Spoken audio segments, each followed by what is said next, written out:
નમસ્કાર વિદ્યાર્થી મિત્રો, હવે આજે આપણે ધોરણ 9 વિષય ગણિત પ્રકરણ નંબર 5 યુક્લિડની ભૂમિતિનો પરિચય આપણે અગાઉ આના અનુસંધાને થોડીક વાત કરેલી છે.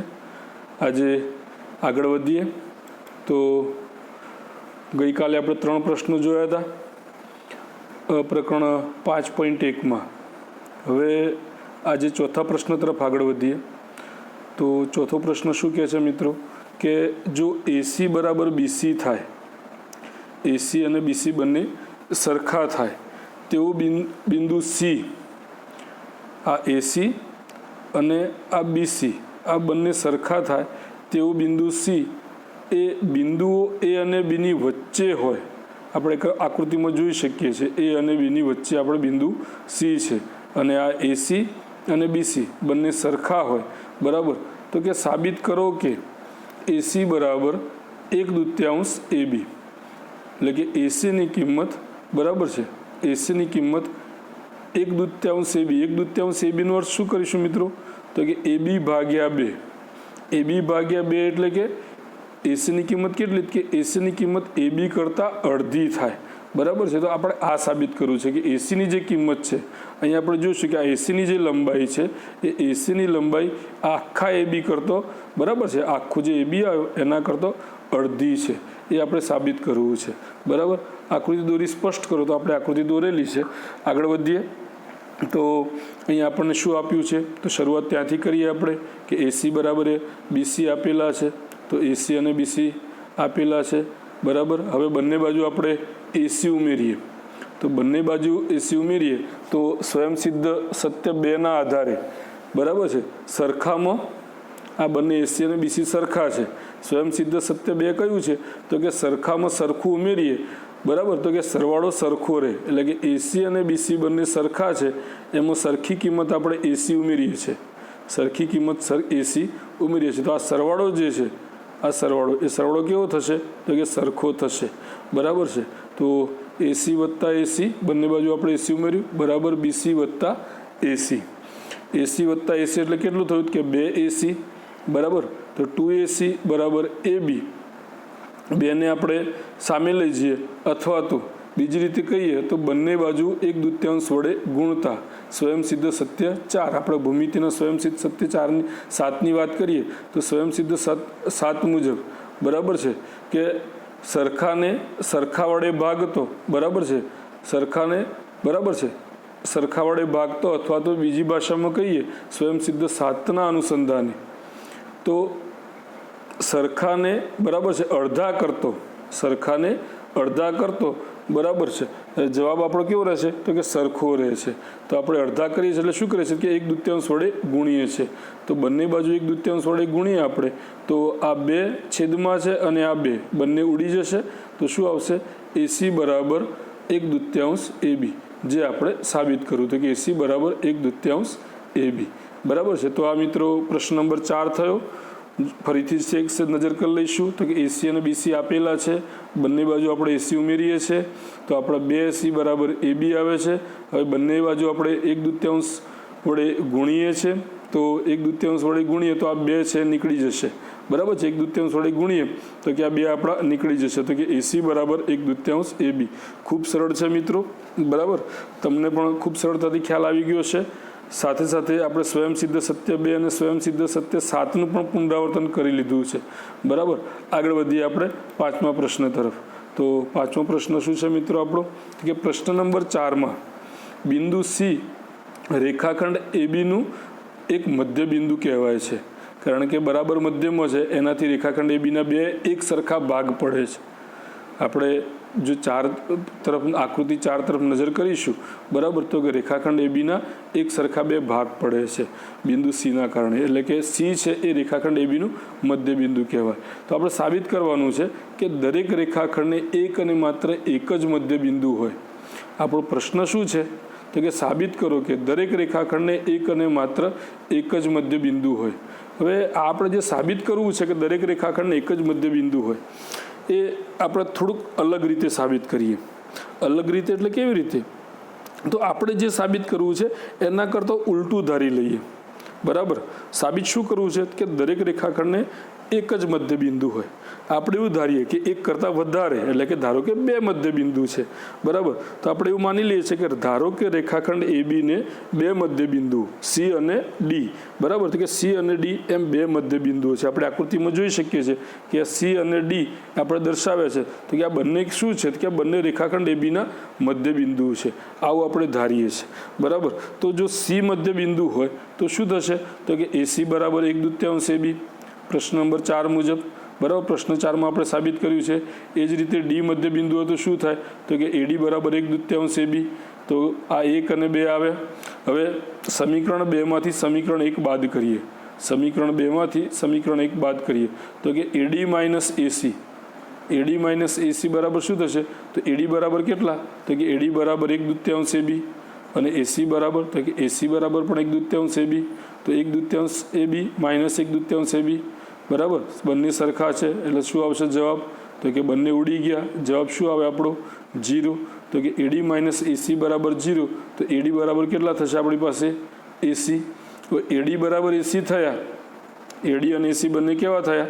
સરખા થયા. એટલે કે A થી D નું અંતર પણ સરખું છે અને A થી C નું અંતર પણ સરખું છે.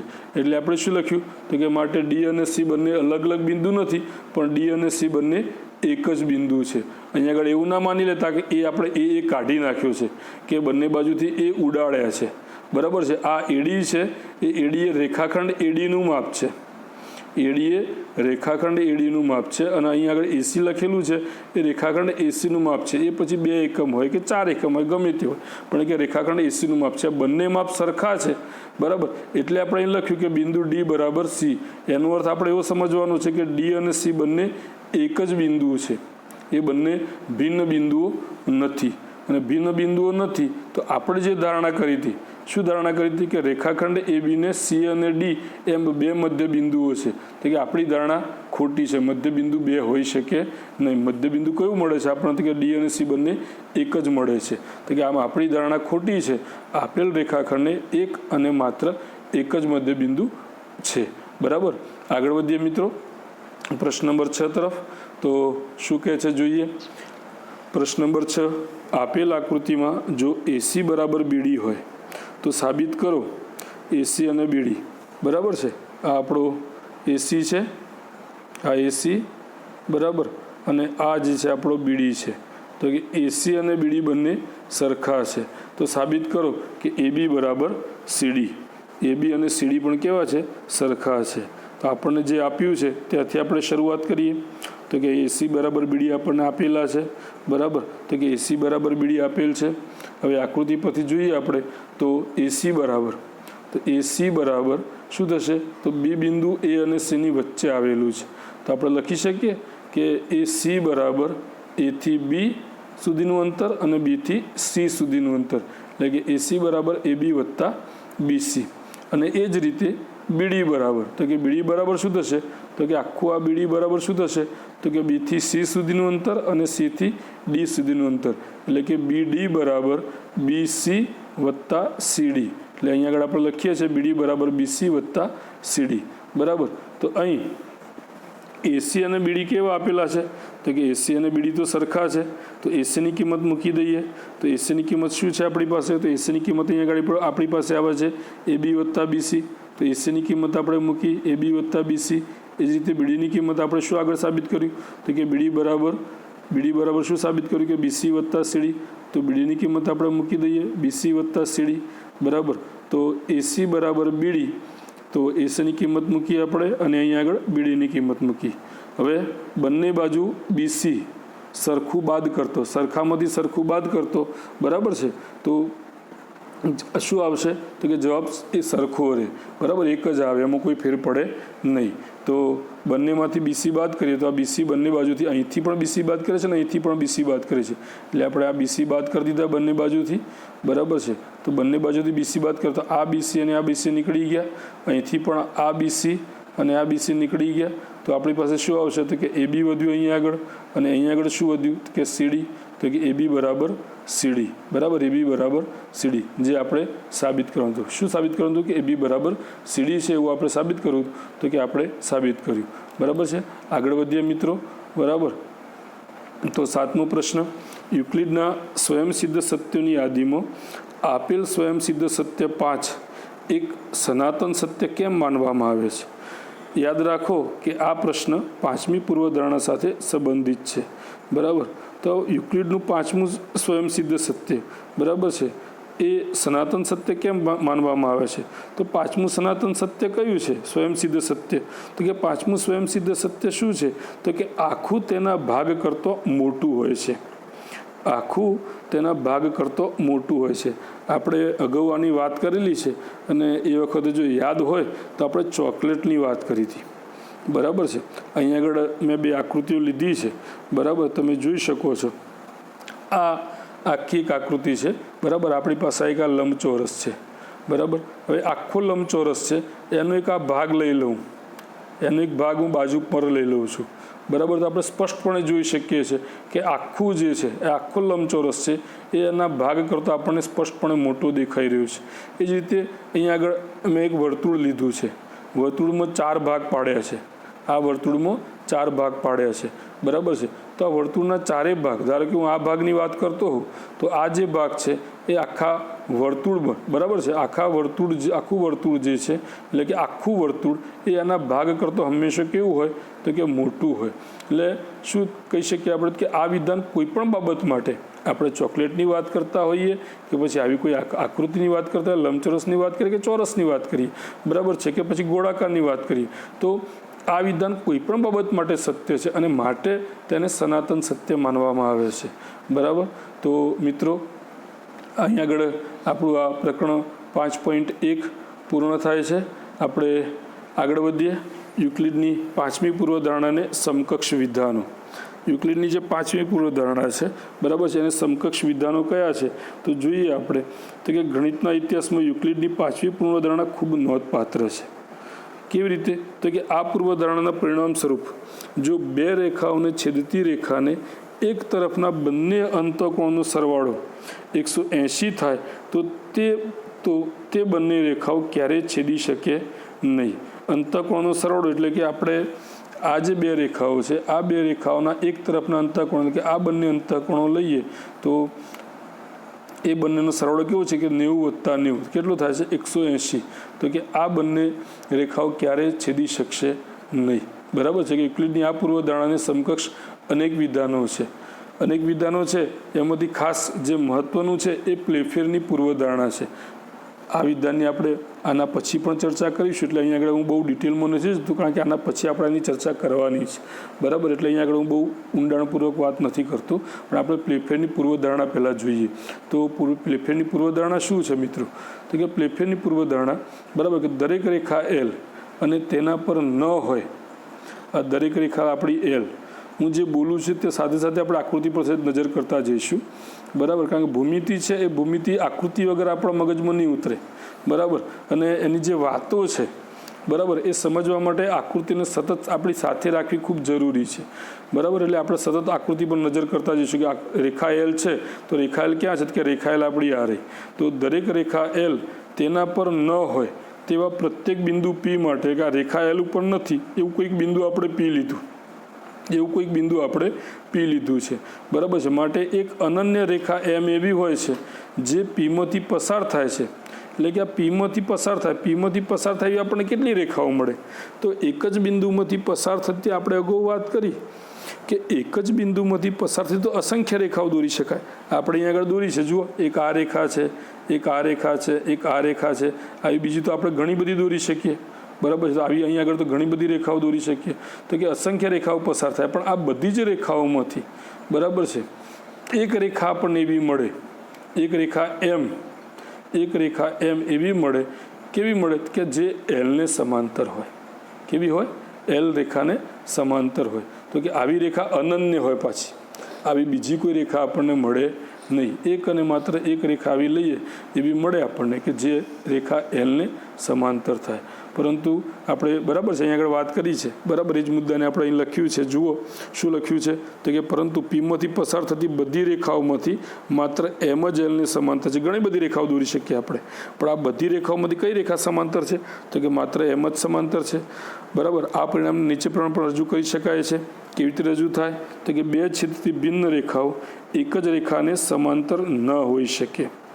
એટલે કે બે છેદથી ભિન્ન રેખાઓ છે. હવે એ આપણે સમજી લઈએ કે શું કહેવા માગે છે. આ નીચેનું વાક્ય છે, બે છેદથી ભિન્ન રેખાઓ એક જ રેખાને સમાંતર ન હોઈ શકે.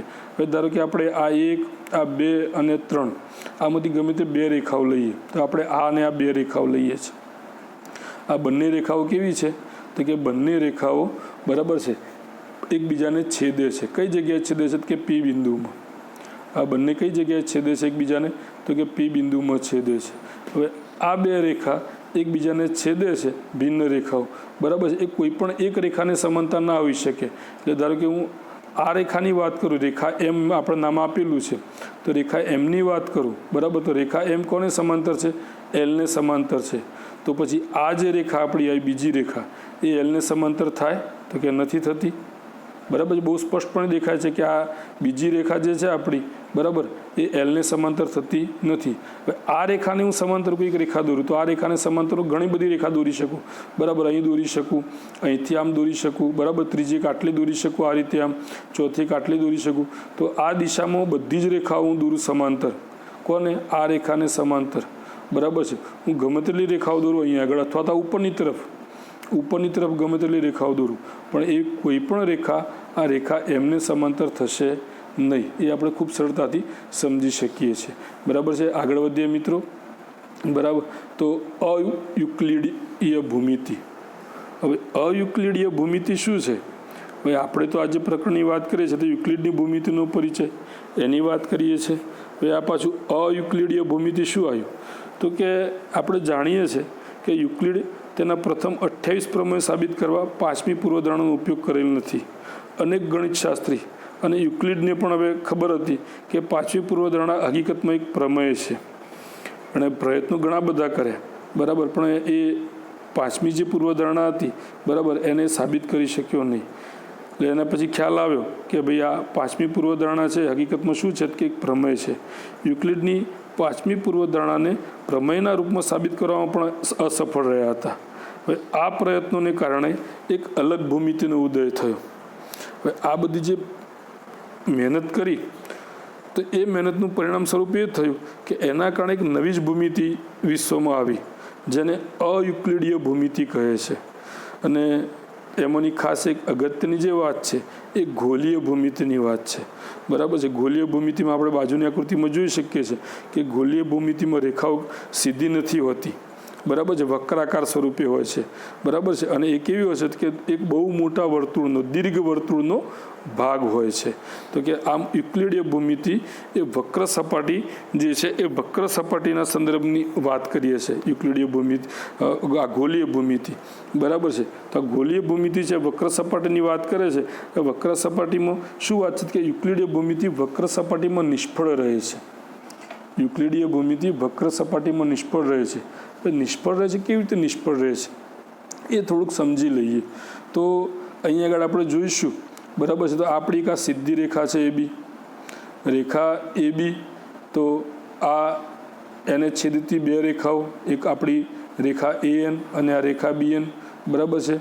આ રેખા AN અને BN અને એ રેખા AB આ બંને રેખાઓને છેદે છે.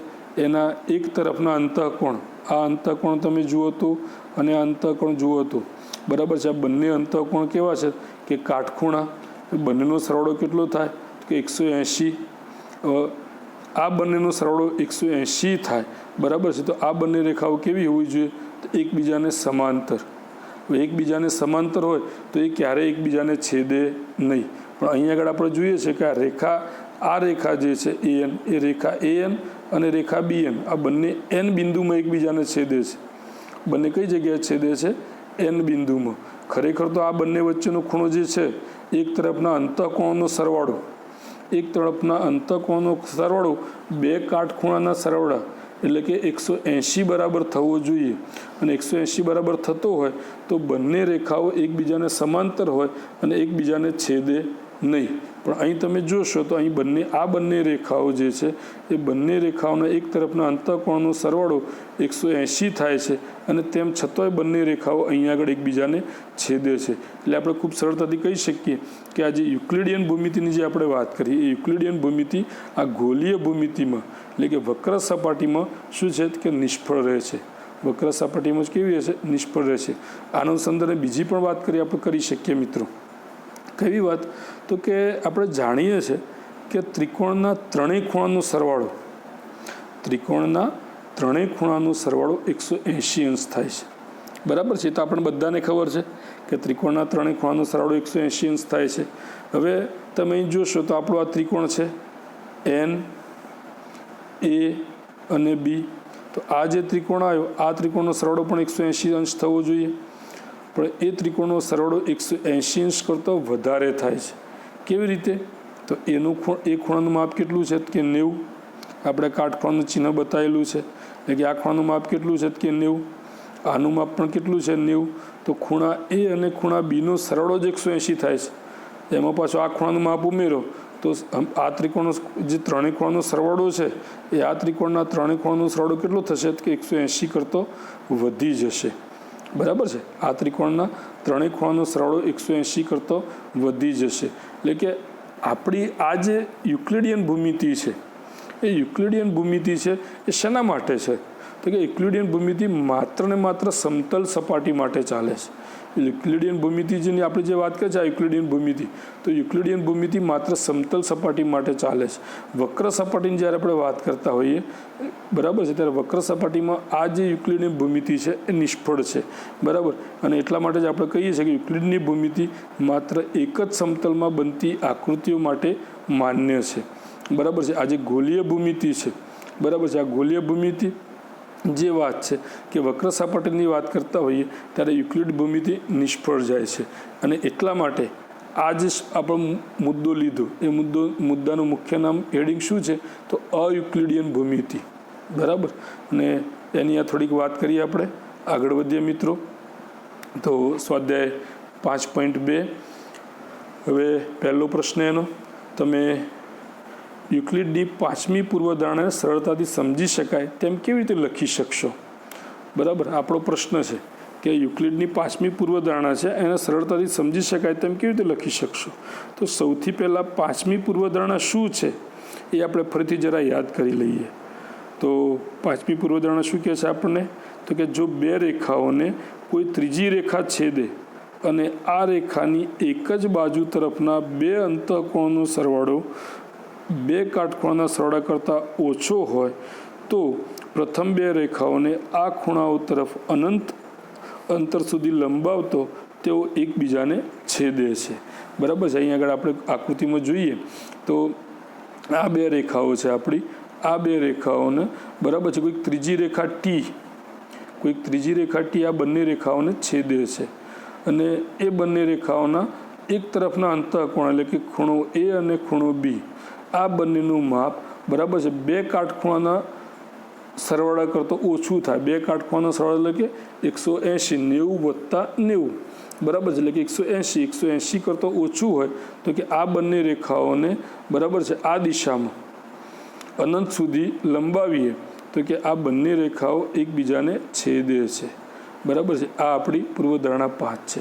ભાઈ આને સરળતાથી સમજવું હોય તો અથવા તો સરળતાથી લખવું હોય તો કેવી રીતે લખી શકાય? તો બહુ સાદી સીધી વાત છે કે જો બે રેખાઓને કોઈ ત્રીજી રેખા છેદે અને આ રેખાની એક જ બાજુ તરફના બે અંતઃકોણનો સરવાળો, બરાબર, ફેરફાર શું કરીએ છીએ આપણે? તો કે બે કાટખૂણાના સરવાળા કરતો. બે કાટખૂણાના સરવાળાને આપણું માપ કેટલું થાય છે? કે બે કાટખૂણાના સરવાળાનું માપ કેટલું થાય? 180. તો કે એની જગ્યાએ આપણે શું મૂકી દઈએ? માત્ર 180 મૂકી દઈએ. આપણે સરળતાથી સમજી શકીએ કે બે અંતઃકોણનો સરવાળો 180 કરતાં ઓછો હોય તો પ્રથમ બે રેખાઓને આ ખૂણાઓ તરફ અનંત સુધી લંબાવતા તેઓ એકબીજાને છેદે છે. બરાબર? તો આ રીતે આપણે સરળતાથી સમજી શકીએ છીએ. બે કાટખૂણાના સરવાળા, બે કાટખૂણા એટલે કયા કે બે કાટખૂણા એટલે એક કાટખૂણાનું માપ 90, બીજાનું માપ પણ 90. આપણે આ બધી ચર્ચા ગઈકાલે કરી ચૂક્યા છે. હું આજે ફરીથી આનું પુનરાવર્તન કરું છું. બરાબર છે. બે કાટખૂણા એટલે કે એકનું માપ 90, બીજાનું માપ 90. બરાબર. તો બંનેનો સરવાળો કેટલો થશે તો કે બંનેનો સરવાળો 180 થાય. બરાબર. એટલે સીધું આપણે અહીંયા આગળ મૂકી દીધું છે. બરાબર. બે કાટખૂણાના સરવાળા એની જગ્યાએ આપણે શું કરી દીધું 180 લખી નાખ્યું. બરાબર. તો આ રીતે સરળતાથી આને સમજી શકીએ છીએ. બીજા પ્રશ્ન તરફ આગળ વધીએ. તો બીજો પ્રશ્ન આપણો, શું યુક્લિડની 5મી પૂર્વધારણા પરથી સમાંતર રેખાઓનું અસ્તિત્વ નક્કી થાય છે? સ્પષ્ટ કરો. તો હા, 5મી પૂર્વધારણા શું હતી? તો 5મી પૂર્વધારણા આપણે ફરીથી યાદ કરીએ, પાછા જઈએ. ચલો. બરાબર. 5મી પૂર્વધારણા તરફ પાછા જઈએ આપણે. બરાબર છે. હા, જુઓ 5મી પૂર્વધારણા આપણી શું છે તો કે બે રેખાને ત્રીજી કોઈક રેખા છેદે અને એ બંનેના એક બાજુના અંતઃકોણનો સરવાળો બે કાટખૂણા એટલે કે 180 કરતાં જો ઓછો થાય તો એ બંને રેખાઓ એકબીજાને છેદે. 180 કરતાં ઓછો થતો હોય તો. બરાબર છે. 180 કરતાં ઓછો થાય તો એકબીજાને છેદે. હવે 180 કરતાં ઓછો ના થાય તો, બરાબર 180 જેટલો થાય તો, બરાબર, તો શું થાય કે બંને રેખાઓ એકબીજાને સમાંતર થાય. તો એ વાત છે. તો શું છે તો કે હા, યુક્લિડની 5મી પૂર્વધારણા પરથી સમાંતર રેખાઓનું અસ્તિત્વ નક્કી થાય છે. કેવી રીતે તો કે એક રેખા L એ બે સ્વરેખ રેખાઓ M અને N ને એવી રીતે છેદે છે કે જેથી છેદિકાના એક જ તરફના લઈને આપણે આકૃતિ જોજો કે આ બે રેખાઓ જે છે, બરાબર છે, આ બંને રેખાઓને, બરાબર છે, આ રેખા L એ છેદે છે કે જેથી કરીને છેદિકાના એક જ તરફના અંતઃકોણ 1 અને 2 એનો સરવાળો બે કાટખૂણાના સરવાળા એટલે કે 180 જેટલો થાય. 1 અને 2નો સરવાળો કેટલો થાય તો 180 જેટલો થાય. બરાબર. 180 જેટલો થાય તો માટે યુક્લિડની 5મી પૂર્વધારણા પ્રમાણે રેખા Lની એક જ તરફ આવેલા રેખાઓ એકબીજાને છેદશે નહીં. એટલે કેવી કહેવાશે તો કે સમાંતર કહેવાશે. બરાબર.